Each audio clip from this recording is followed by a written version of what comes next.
এরপরে প্রশ্ন হলো, মৃত ব্যক্তিকে স্বপ্নে দেখা সম্পর্কে কিছু বলবেন।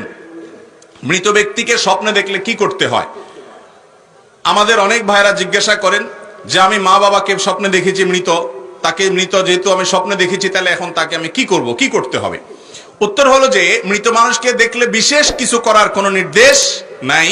তবে আপনার কোনো আত্মীয় স্বজন পরিচিত লোক, তাকে আপনি স্বপ্নে দেখেছেন, স্বপ্নে দেখার পর আপনার কাছে মনে হয়েছে লোকটা বোধহয় কোনো কষ্টে আছেন, তাহলে তার পক্ষ থেকে আপনার আল্লাহর কাছে ইস্তেগফার করবেন, ক্ষমা প্রার্থনা করবেন, তার জন্য দোয়া করবেন, তার পক্ষ থেকে দান সাদাকা করবেন, তার পক্ষ থেকে হজ উমরা করার সুযোগ থাকলে সেটা করবেন, মৃত ব্যক্তির জন্য যা যা করা যায় সেগুলো করবেন।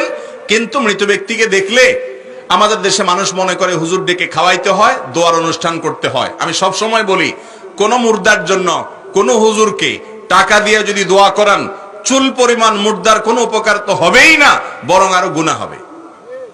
কথা বুঝেন নাই?